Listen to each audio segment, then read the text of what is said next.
Hello there and welcome aboard the Goal Euro Show. My name is Oserame and this is the show where we'll bring you all the happenings from the Euro 2020. You do not want to miss a single second of the show.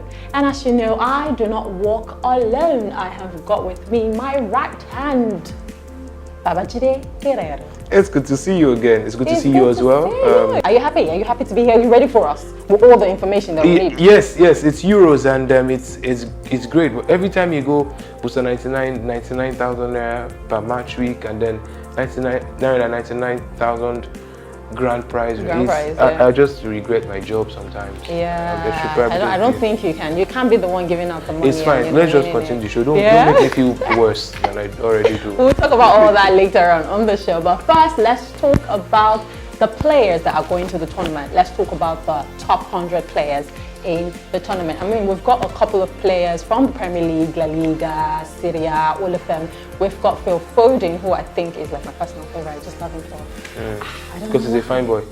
Not just that, I just, I'll tell you later, So we've got a lot of players, right? But who would you say are your top 10 going into the tournament? Well, I think I'll single out N'Golo Kante because of the good season he's had. Semi-finals, home and away, he was the best player, man of the match, and at the same time at the finals. That doesn't happen every time. I did mention something in the first installment of this show that he may not win it, he deserves to win it, but I think if France should have a good run at the Euro 2020, he stands a very good chance. Robert Lewandowski also in the Zenat conversation, he had a very good year. Cristiano Ronaldo, of course, will be difficult for you to talk about football without mentioning him. So I think those three players really should come good for their respective countries. I mean, top 100 is a lot of numbers. There's a lot. I think those will just be the guys. Well, you can see the list of the top 100 on goal.com. Absolutely. Now it's time for us to take a look at a particular country. It's time for us to focus all our minds and our eyes on a certain country. Today we talk about a country that is making it for the first time after 23 years. They're getting into the Euros. We're talking about Scotland. Now, Scotland have never, ever seen the next stage of any major tournament. They always fall out after the group stage. And I personally think that they don't have enough squad depth to win the tournament. They may trouble the big teams, they'll probably pull an Aston Villa. But I feel like Scotland don't necessarily have the squad depth to go past the group stage. I don't know if you agree with me. I agree with you.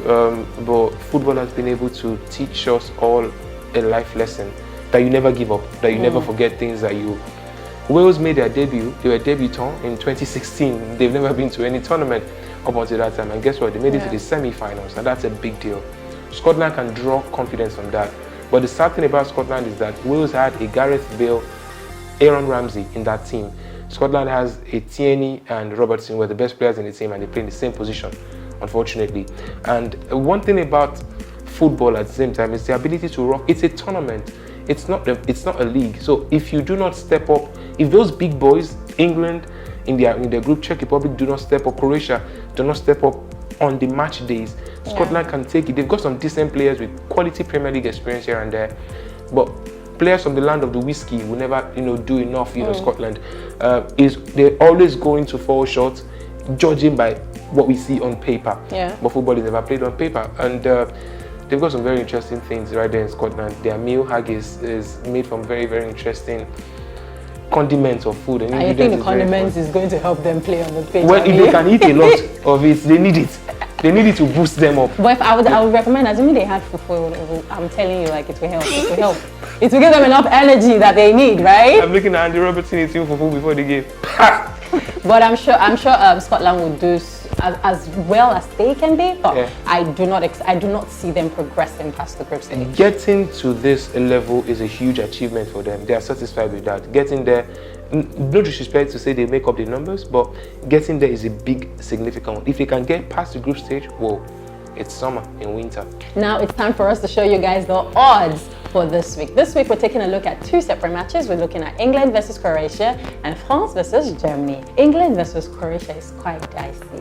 I mean, a lot of people look to England and expect that they will perform so well. I was speaking to a friend earlier and he was telling me that England is the side that going into the tournament, everybody feels like they're going to make it to the final stage, but you would just be surprised that this season, this year, it might not be so. However, Croatia too is another very, very good team who I think haven't lost their last 5 openers from the Euros. England had the highest ratio of goals from the qualifying stage of the Euro 2020. So I personally am going to go for both sides to score.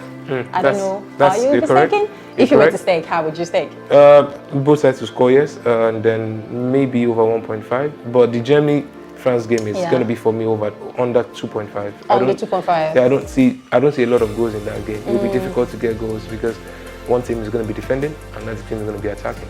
Okay, so here are the odds on Booster 99 for these matches. Check it out.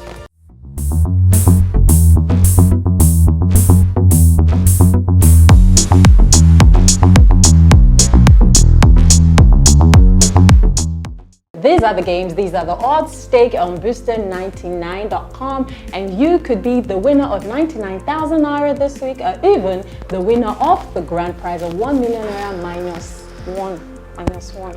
So guys, now it's time for us to still talk about players, but this time we'll shed the light on a big gun who is going into the Euro 2020. Do you have any idea who I'm talking about? Well, of course, 6'2", one of the highest scorers in the history of the Premier League, back to back. He knows. PL, highest goal scorer, not consecutively, but he's won it 3 times. Step forward, Harry Kane, and I think it's that season for him. He needs to leave. It's simple as that. There's no debating. He needs to leave. You want to win stuff? Check it. Everybody that has left Tottenham for good has won stuff. Gareth Bale with Real Madrid, Luka Modric with Real Madrid, Kieran Trippier with Atletico Madrid, Christian Eriksen with Inter Milan. When you leave Spurs, no disrespect, it's just like we leaving Arsenal. You leave it to a better place. He leaves Spurs as well too. He needs to leave, but he's a significant player for them. He's scored 34, 36 goals for England, and interestingly, 34 goals. Thereabout is also going to be knocking on Wayne Rooney's record, and he's got age on his side. He's that gifted. He's got an eye for goal. He's like an old-fashioned number 9. He knows where to be at the right time. He's got a natural instinct for finishing. And players like, he can shoot, he can score, he doesn't dribble too much. It just puts it puts the spec in spectacular when it comes to putting the ball at the back of the net. And he's a gem. He's a goal-scoring gem.